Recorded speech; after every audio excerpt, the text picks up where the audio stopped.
A incontinência urinária é um problema que causa desconforto e constrangimento tanto para homens quanto para mulheres, mas ela tem solução.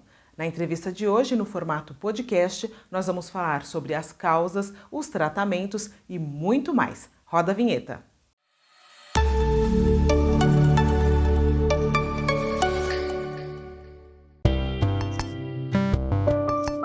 Hoje, no Conversando sobre Saúde, nós vamos falar sobre incontinência urinária. E a minha convidada é a urologista Maria Cláudia Bicudo, que faz parte da Comissão de Comunicação da Sociedade Brasileira de Urologia. Seja muito bem-vinda, doutora Maria Cláudia.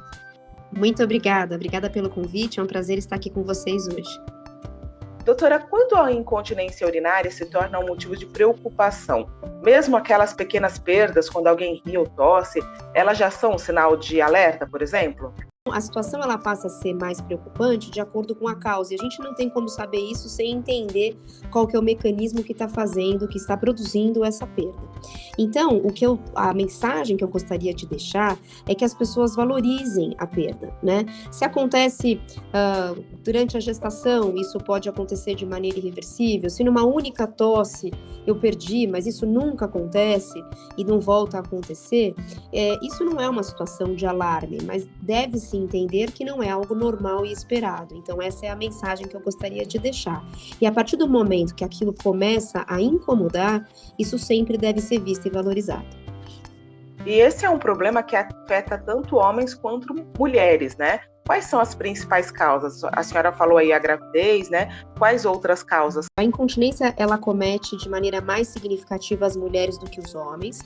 Os homens, eles são acometidos fundamentalmente com situações relacionadas a problemas da próstata e ao tratamento dessas questões.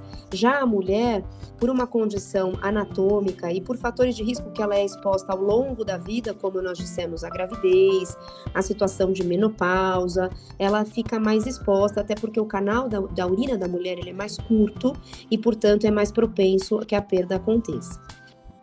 E como que é feito o tratamento? O tratamento ele se baseia na causa e nós temos basicamente dois tipos de incontinência urinária, que seria a incontinência urinária de esforço, que seria aquela perda que acontece no momento em que é realizado um esforço, uma tosse, espirro, levanta um peso e a perda se manifesta.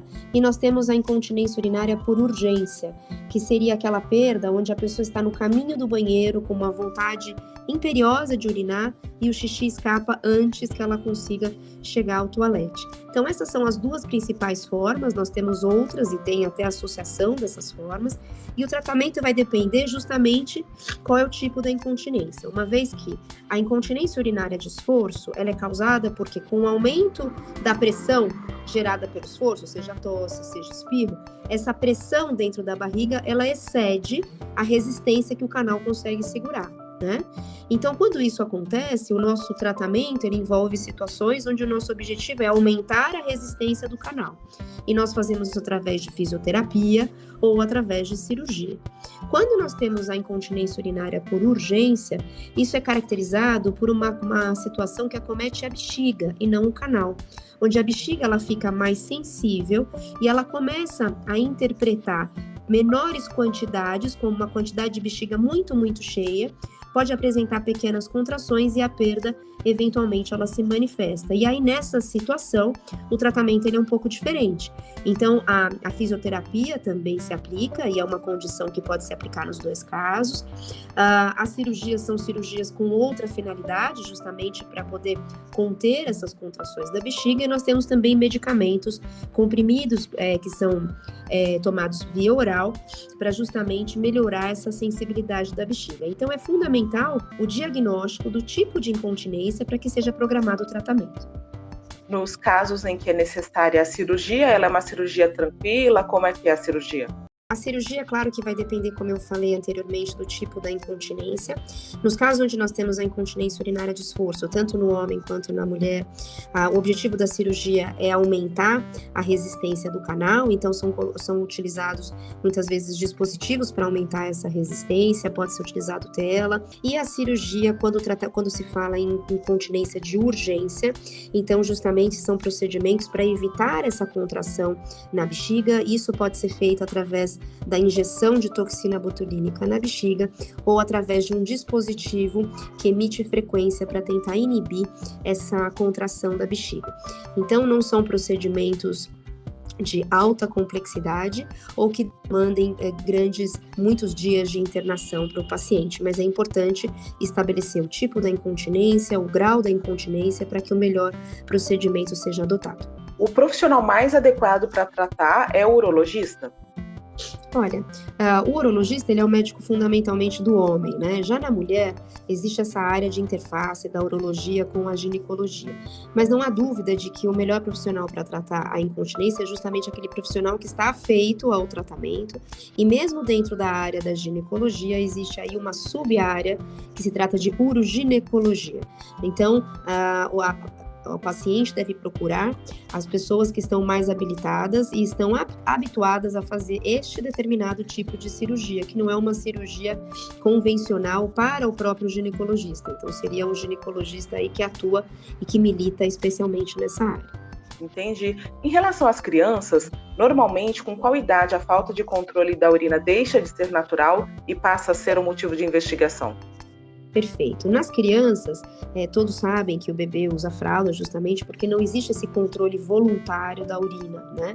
Então, embora o mecanismo de micção seja um mecanismo onde parte dele nós mesmo na fase adulta não controlamos, nós adquirimos essa continência, ou seja, passamos a ter um controle voluntário do momento de desejar a micção, ao redor a faixa, não é uma idade específica, mas existe uma faixa dos 2 aos 5 anos, onde a criança começa a adquirir essa continência.